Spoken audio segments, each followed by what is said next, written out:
E aí pessoal, aqui quem fala é o Daniel e esse é o PetCast, o podcast do programa Pet Agronomia UFRA. Bem pessoal, nesse novo projeto, Pet Agronomia UFRA vem oferecer uma série de debates com temas de interesse profissional e acadêmico de um jeito livre e fácil de entender e compartilhar com seus colegas.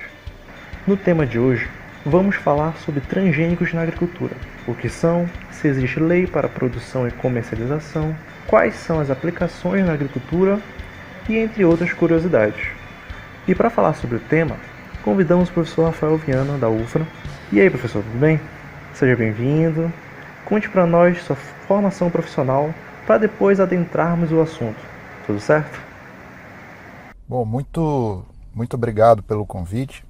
Meu nome é Rafael Gomes Viana, atualmente eu sou tutor do Grupo Pet Agronomia, eu sou engenheiro agrônomo formado pela Universidade Federal Rural da Amazônia, fiz mestrado e doutorado em fitotecnia na Universidade Federal de Viçosa, com um período de doutorado sanduíche na Espanha, na Universidade de Lleida, na área de fitossanidade. Atualmente eu sou professor da UFRA, das disciplinas de manejo integrado de plantas daninhas e produção de grãos, além de culturas de interesse zootécnico. Beleza, professor. Muito obrigado por estar aqui com a gente e vamos lá. Afinal, o que seria um transgênico? Qual o conceito? Bom, o que são transgênicos, né? Então, para responder essa pergunta, a gente tem que lembrar da legislação brasileira, né? Então, é a lei número 11.105, de 24 de março de 2005, que determina que transgênicos, né, na verdade, são organismos geneticamente modificados, ou OGM. Um organismo geneticamente modificado, na legislação brasileira, é um organismo cujo material genético de ADN, né, que é o DNA, e ARN, que é o RNA, sido modificado por qualquer técnica de engenharia genética. Então, se eu tenho qualquer tipo de modificação de DNA ou RNA dentro da técnica de engenharia genética, nós temos aí um organismo geneticamente modificado ou um transgênico. E nós temos também a definição de derivado de OGM, que é um produto obtido de OGM e que não possui a capacidade autônoma de replicação. Então, o OGM em si, ele consegue se replicar, ou seja, consegue fazer cruzamento, e o derivado de OGM não. Mas, enfim, é transgênico ou OGM, né? Dentro da especificidade, OGM eles podem ser transgênicos. O transgênico é quando se tem a adição de um gene no código genético proveniente de uma espécie não sexualmente compatível, né? Quando eu pego, por exemplo, um fragmento de um código genético de um organismo, uma bactéria, por exemplo, e faço a inserção desse código genético em uma outra espécie, como uma planta, aí eu tenho um transgênico, tá? E eu tenho também os cisgênicos, né? O cisgênico é quando eu tenho a adição de um material genético de uma mesma espécie, com material genético de uma mesma espécie, com o qual poderia haver um cruzamento. Então eu tenho o exemplo disso, eu tenho o gene de pigmentação de fibra de algodoeiro, do algodoeiro colorido, que a gente chama, no algodoeiro branco. Então isso seria um cisgênico. E dentro também da definição, nós temos os alimentos OGM, né? No artigo 40 aí dessa legislação, são alimentos oriundos de uma planta transgênica, ou de frutos, cereais ou vegetais delas extraídos. Então os alimentos, transgênicos, hoje eles são rotulados, né? Então você pode verificar isso. O símbolo de transgenia é um T dentro de um triângulo amarelo, e se qualquer alimento tiver esse símbolo, ele é então um alimento de origem de alguma planta transgênica ou animal transgênico. Perfeito, professor. Agora a gente já sabe que é um produto transgênico, porém, como obtenho esse produto? Como obtenho um OGM de modo geral?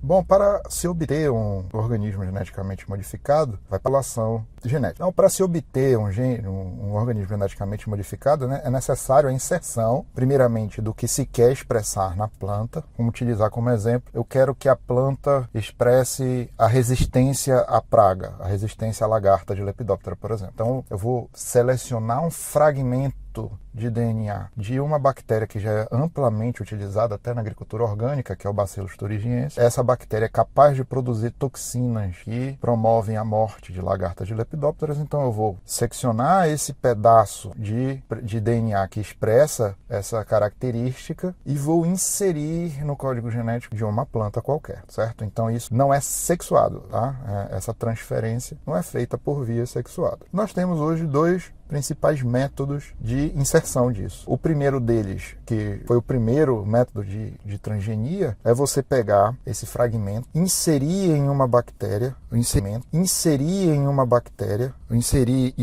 uma bactéria que era muito utilizada, que é o Agrobacterium tumefaciens, e você insere na Agrobacterium tumefaciens, dentro de um plasmídio, você insere apenas aquele fragmento que você quer inserir na planta e faz a inserção dessa bactéria na planta, infecta, né, a bactéria na planta, ou usando aí métodos de micropropagação, geralmente métodos de micropropagação, insere isso e vai fazer depois as avaliações se o gene realmente foi inserido na planta. Se a planta exibir a característica que a gente quer, ok, então essa planta já vai ser selecionada para fazer a multiplicação sexuada. E o outro método é por biobalística, né? Partículas, né, micropartículas de metais, principalmente ouro, elas são colocadas ali, fragmentos desse DNA na superfície desses fragmentos. Existe como se fosse um revólver, né, que ele vai atirar essas partículas numa alta velocidade num pedaço da planta. Essas micropartículas, elas entram, danificam o tecido até chegar numa situação onde esse pedaço de gene vai se inserir ali no código genético da planta e da mesma maneira vai para a situação ou de micropropagação ou da planta mesmo inteira, ver se há a possibilidade de expressão gênica daquele fragmento que há o interesse em se fazer a multiplicação do DNA, a expressão dela. Legal. De modo geral, a biotecnologia é a ferramenta que conduz o processo de produção de uma planta transgênica. E assim, professor, quais são as principais culturas transgênicas plantadas no mundo e no Brasil? E quem tem a maior área plantada dessas culturas aí OGM? Bom, no mundo nós temos aí, fazendo uma comparação de área plantada, a maior área plantada são nos Estados Unidos, principalmente da cultura do milho, da soja, e plantada são nos Estados Unidos, principalmente da cultura do milho, da soja e uma pequena parte de algodão e outras culturas. A segunda maior área é o Brasil, né? Nós temos aí basicamente 51 milhões de hectares plantados, a maioria também soja, milho e uma pequena área, apenas 2% aí de algodão. Terceira maior área plantada é a Argentina, seguida de Canadá e depois a Índia. Na Índia, a maior área plantada é de algodão. Nós temos aí a maior parte, né, então, das culturas utilizadas no mundo e no Brasil também, de soja e milho, a produção de grão. No cenário brasileiro, desde 98, em 2005, que a gente teve uma regulamentação da legislação muito mais efetiva, nós temos então que desde 98 nós temos crescido, tem sido crescido o número de pedidos de aprovação de culturas GM no Brasil. Essas culturas que foram submetidas à solicitação de geneticamente modificadas na CTN-Bio, nós temos milho, soja, principalmente, milho e soja. E 60% basicamente dos pedidos de aprovação de OGM são de planta, seguida de vacinas, pode fazer a produção de vacina com organismos geneticamente modificados, plantas, vacinas, micro-organismos e insetos no menor número. De inseto a gente pode citar, por exemplo, o uso de Aedes aegypti com macho esterilidade. Dentro dessas características aqui de plantio no Brasil e no mundo, nós temos que hoje a maioria da área plantada ser de grãos, ser de organismos geneticamente modificados. Ok, professor. E quais são as aplicações dos produtos transgênicos na agricultura? Muito boa pergunta, né? As aplicações de transgenia na agricultura, nós temos as principais, né? Nós temos a resistência a lagartas de lepidópteros, que são os organismos que a gente chama de BT, onde se obtém a característica de produção da toxina do Bacillus thuringiensis na planta, a gente tem essa expressão gênica. Então, a lagarta de Lepidoptera, né,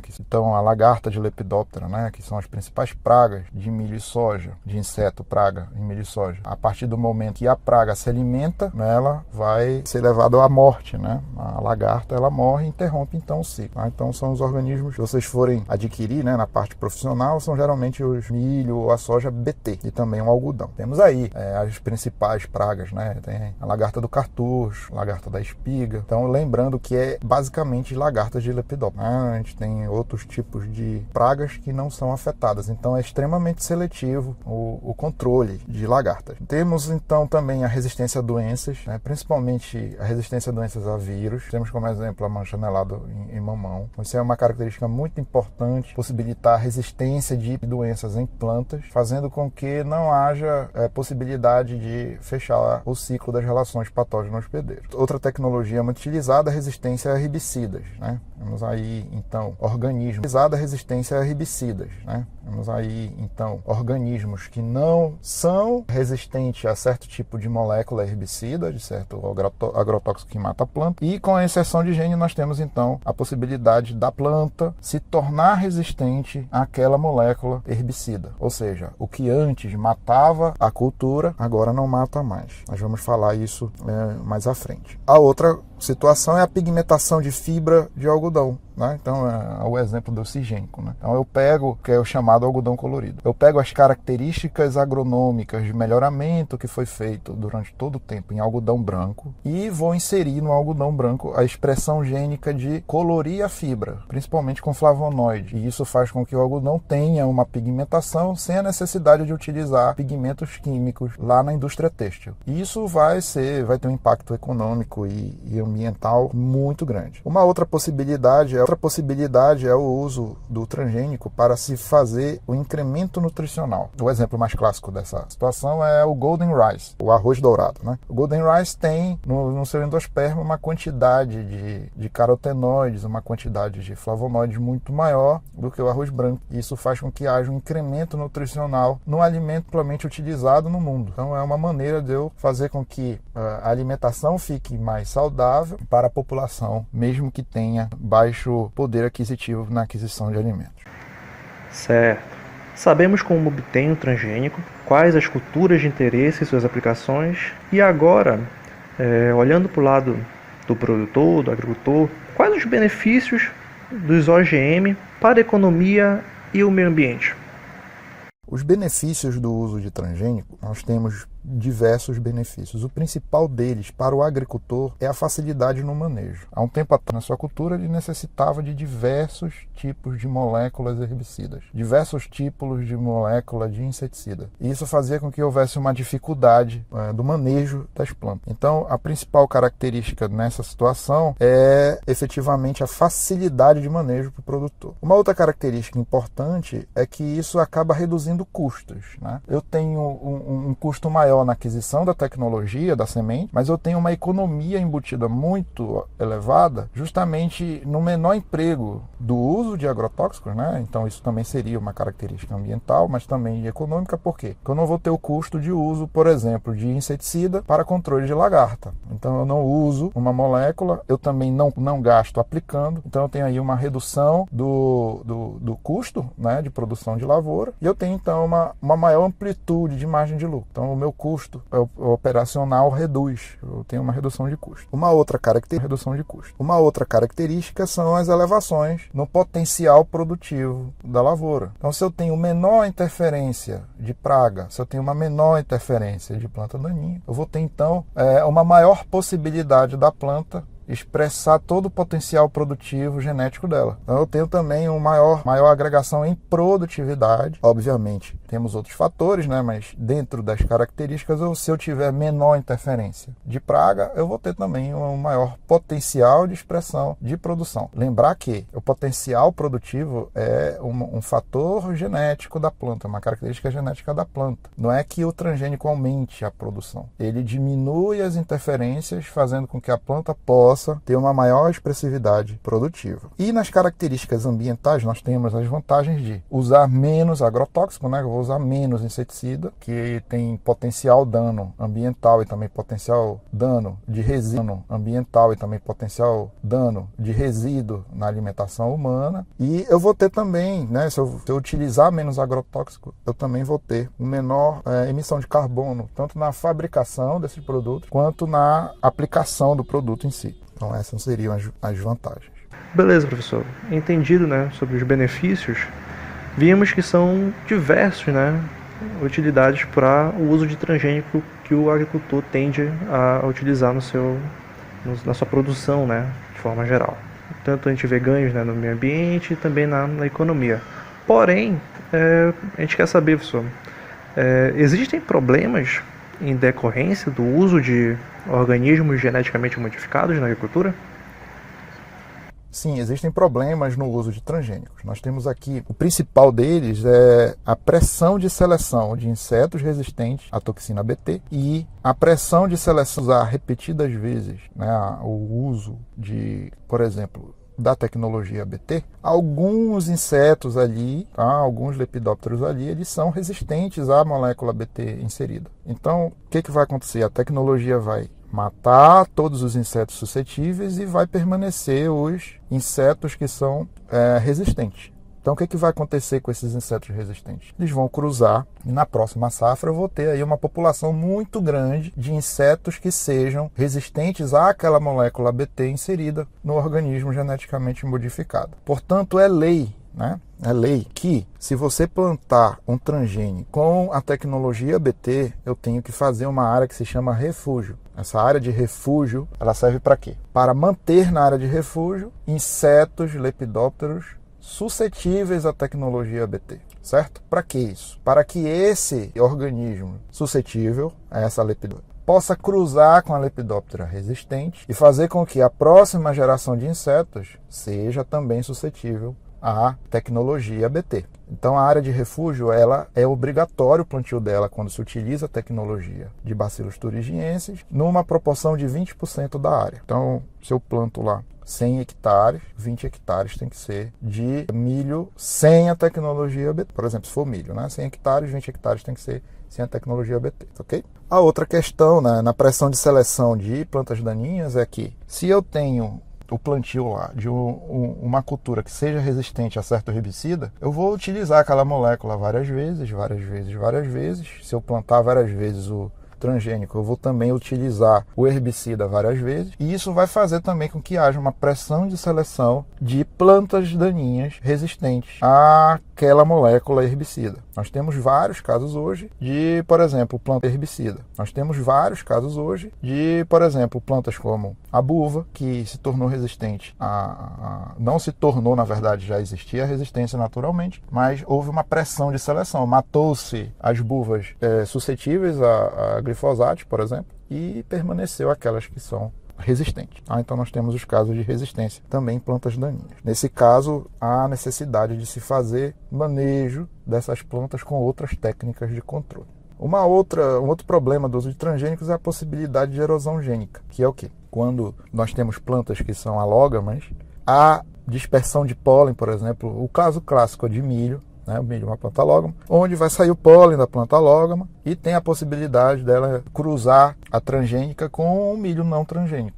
Então nós temos a possibilidade da transgenia passar da planta geneticamente modificada para uma planta que não sofreu esse tipo de engenharia e assim ter uma safra, né, nessas plantas não geneticamente modificadas, ter a expressividade do organismo geneticamente modificado. Então isso é um potencial dano, principalmente em plantas que são crioulas, né? Em milho crioulo, por exemplo. No outro problema é a detenção da tecnologia a poucas empresas, né? Então eu tenho a tecnologia na mão aí de pouquíssimas empresas e isso também causa um problema na questão econômica e social. Riscos à saúde. Bom, a Organização Mundial da Saúde compilou diversos trabalhos sobre os impactos à saúde de organismos geneticamente modificados e não encontrou aí danos à saúde. Encontrou sim danos secundários, né? Como, por exemplo, o uso maior de herbicidas, né?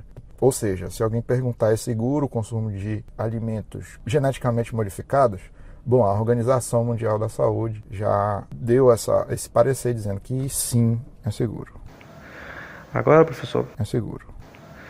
Agora, professor, o senhor deu exemplos de uso da tecnologia OGM e a gente quer saber, para o produtor brasileiro, quais as principais tecnologias transgênicas disponíveis para o agricultor brasileiro?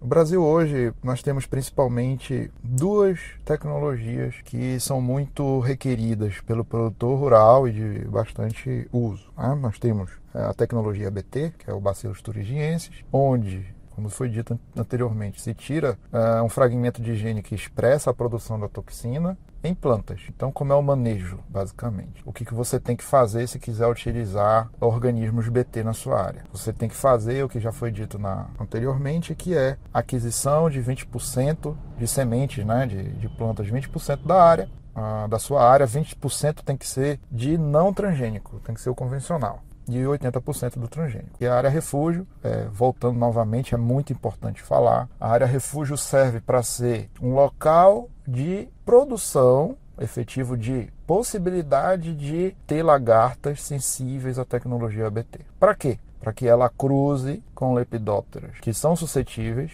para que eu tenha na próxima geração de lepidópteros uma população maior de insetos suscetíveis. Para que isso? Basicamente para eu não perder a tecnologia ABT. E isso acontece na prática? Na prática, muitos produtores, infelizmente, não obedecem isso e acabam por plantar 100% da área com transgênicos, mas isso não é permitido em lei, ok?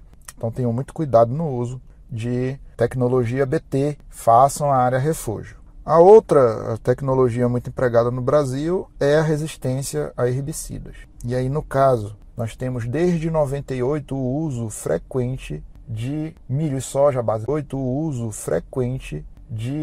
soja, basicamente, resistente a uma molécula chamada glifosato. O glifosato, essa molécula, ela tem a característica de ser um herbicida sistêmico, ou seja, se transloca na planta, e isso é muito bom, porque eu não preciso usar gotas pequenas, eu evito deriva.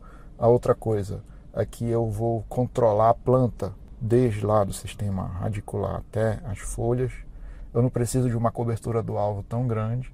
E outra característica importante do glifosato é que ele não deixa resíduo de potencial dano a culturas. Ou seja, eu não tenho resíduo detectável no solo. Tá? O que quer dizer isso? O herbicida chega no solo, é inativado e eu posso, imediatamente na área, plantar outra cultura. Então eu não tenho resíduo tóxico à cultura. Obviamente que vai ter resíduo com danos a outras situações, mas as plantas não. Por que eu estou falando disso? Os utilizados em soja poderiam ter dano em milho. Ou seja, eu teria resíduos de herbicida que poderiam provocar danos na cultura. Ok?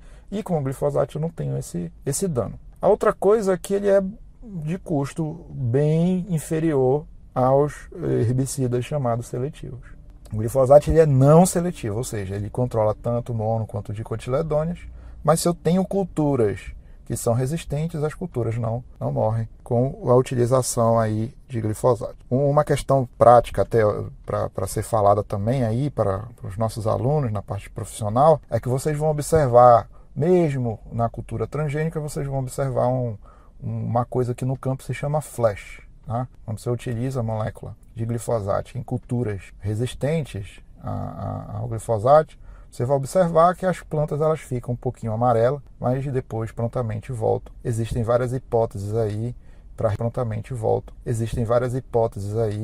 para recompor isso. Uma outra questão, né, que se fala muito em soja é se a molécula glifosato provoca danos na nodulação da soja. Então tem vários experimentos aí que comprovam que não há dano na nodulação.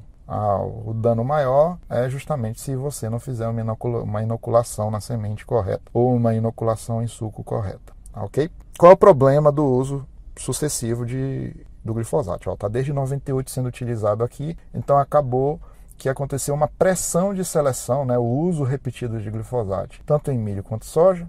Eu vou ter aí o problema de plantas daninhas resistentes. O principal caso aí que a gente tem hoje é a buva. Tá? Um outro problema é que as plantas daninhas que começaram a ser problema em milho vai ser a soja, e uma das plantas daninhas problema em soja vai ser o milho. Né? Por quê? Porque o herbicida, uma das plantas daninhas problema em soja, vai ser o milho. Né? Por quê? Porque o herbicida que não mata a soja transgênica, resistente ao glifosato, também não mata o milho transgênico resistente ao glifosato. Tá? Então nós temos o que a gente chama de plantas tigueras. Então existe manejo para fazer isso, sem muito problema, fazendo rotação de moléculas herbicidas. Tá? Mas a resistência de plantas daninhas ao glifosato é problema porque algumas delas apresentam resistência múltipla, além do glifosato também por outras moléculas herbicidas. Então isso é realidade. O que veio aí, o que tem de novo na área de uso de plantas geneticamente modificadas resistentes a herbicida? Nós temos a tecnologia Enlist. Tá? Essa tecnologia Enlist fez com que as plantas tivessem resistência a 2,4-D-colina, tá? Que é uma outra molécula, não é a mesma de 2,4-D éster e sal. Inclusive a formulação éster já não pode ser utilizada, né? Elevada a pressão de vapor, volatiliza bastante. E também a resistência de aloxifop em milho. Então nós temos aí um herbicida inibidor da CCase, graminicida, que agora pode ser utilizado em milho. Isso é muito, muito importante. Por quê? Porque eu tenho como manejar melhor plantas gramíneas resistentes ou que sejam de difícil controle com glifosato, por exemplo, o capim amargoso, e eu posso utilizar aí o aloxifop, que é um inibidor da CCase, que não vai matar o milho e vai matar gramíneas no meio do milho. Uma outra característica importante é que o 2,4-D vai poder ser utilizado em soja. O Enlist, duas maneiras. A primeira, eu vou controlar plantas daninhas resistentes ao glifosato, né? O exemplo da buva, que é de cotiledônio, eu vou poder controlar com 2,4-D. Tanto em pré-semeadura, antes, se você quisesse utilizar 2,4-D em soja, você teria que fazer a aplicação 10 dias antes do plantio, pelo menos 10 dias do plantio, pelo menos 10 dias antes, a depender da característica de solo. E agora você pode utilizar sem deixar esse tempo maior. Então eu tenho uma redução do período entre a aplicação e o plantio. E também os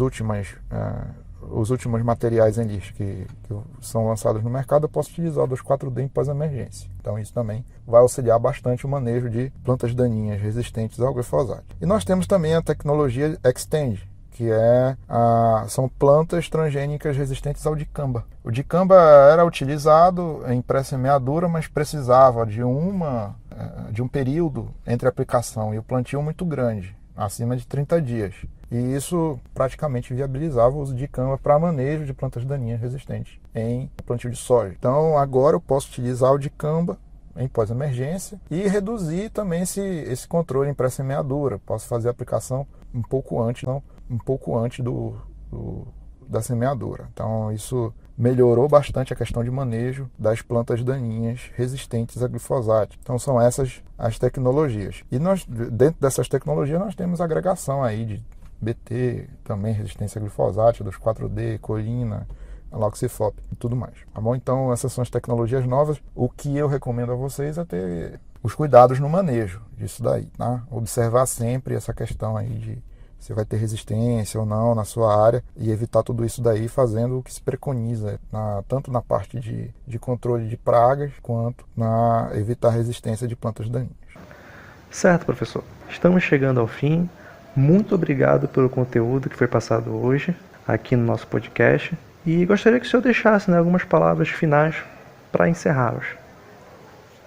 Eu agradeço aos ouvintes aqui do canal Podcast Pet Agronomia. Teremos com outros entrevistados, com outras demandas, para que haja uma maior amplitude aí do saber, né? Vamos buscar aí profissionais já de área, pessoal com um conhecimento prático já bastante inserido no mercado, para trazer aí para nossos alunos e para nossos ouvintes. Então, muito obrigado e espero que vocês deem o feedback, né, de quais programas vocês gostariam, né, quais temas de podcast vocês gostariam de ter aqui no nosso canal. Muito obrigado e até mais. Muito obrigado, professor, por todo o conhecimento repassado e também agradeço a você que está ouvindo este podcast até o fim e acompanhe nosso grupo PET em nossas redes sociais para não perder nenhuma novidade. Até mais, pessoal!